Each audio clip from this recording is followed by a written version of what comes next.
TGR. Hey guys, it's your boy, Onyx. Kachow, kablam, whatever.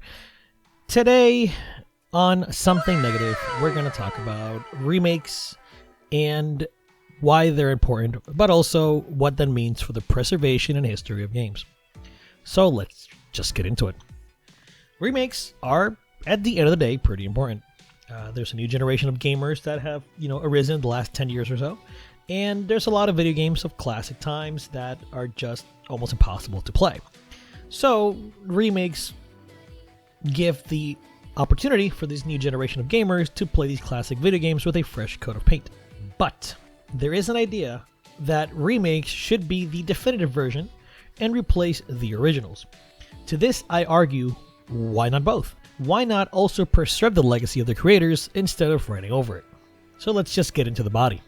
The original games matter because they are a vision and a product of their time. For example, let's use Final Fantasy VII. At the time, the developers had to work around limitations. This being the first 3D Final Fantasy with no voice acting meant that you had to incorporate things like the low polygon characters doing some very over-the-top emoting. You had pre-rendered backgrounds, you had low poly characters outside of battles, low quality FMVs. If you really look back, it wasn't a very pretty game, but at the time it was groundbreaking. And yet with all these limitations on hand, they were able to deliver the message successfully working around all these limitations. Shadow of the Colossus and the PlayStation 2 also had a big emphasis on mood, but because of hardware limitations, pop-in was an issue. So Fumito Ueda and the team decided to use fog in many places to hide these issues, resulting in less obvious pop-in, but a very interesting atmosphere, almost dreamlike and hazy. This is lost in the remake. The amazing graphical fidelity is there, but it also is replaced with a very clear field of view, which, while not objectively bad, it subjectively lessens the atmosphere, in my opinion, of course. Other hands working on classic material can end up with different results. For example, again, using Shadow of the Colossus, the mood is lost, but then what is gained?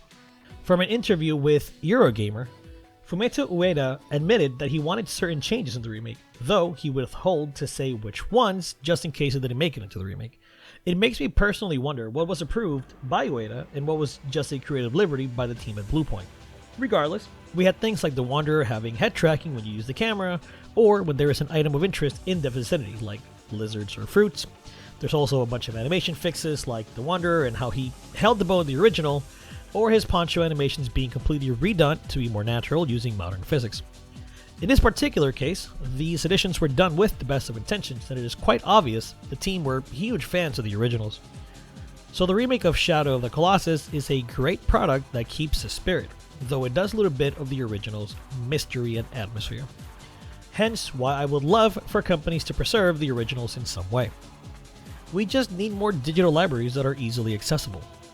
Nintendo Switch Online is a decent, and I mean decent, it's really not very good, but alas, it's a decent source of a small library of Nintendo curated titles. But besides that, what do we have? We have PlayStation Now, which is streaming, and I personally don't think it's a great service, and we don't really have the infrastructure to rely on streaming it to that extent. And out of the three major platform holders, we also have Xbox, which is the only one, again, in my opinion, that is doing it right. Having backwards compatibility all the way to the original Xbox on their current consoles is huge, and on the future consoles as well. And we need more companies to chase us. During the PlayStation 3 era, it was far easier to play games on your current console from previous generations, but with the PS4, that's gone down the drain. I just want to play Mega Man Legends 2 without having to buy a PS3 on eBay. Is that so much to ask? And for the record, all three of my PlayStation 3 side, including an MGS4 80GB model that had the PS2 Emotion Engine chip built in. In my humble opinion, the best remake is Resident Evil 1. The original formula of the game, the puzzles, the layout, most of the layout anyway, is all intact. The atmosphere is intact. What mattered for that first game is intact. The changes to gameplay that were put in and developed for the remake enhanced the original by a lot. And due to the amazing quality of those pre-rendered backgrounds, the game's graphics still hold up today, almost 20 years later.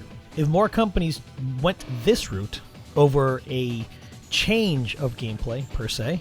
I think it would be a little bit easier, in my opinion, to think of a preservation versus a replacement. I still would like the idea of having the original available, but this is a good way about it if you just need to replace the original.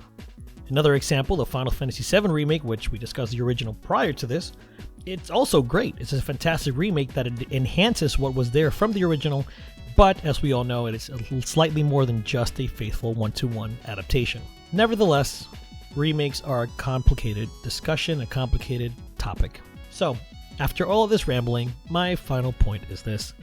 Remakes are fine, but I want preservation, damn it. I want to be able to have access to the original product to see where the new one came from, where the spirit of these characters originated, in order to look at the future.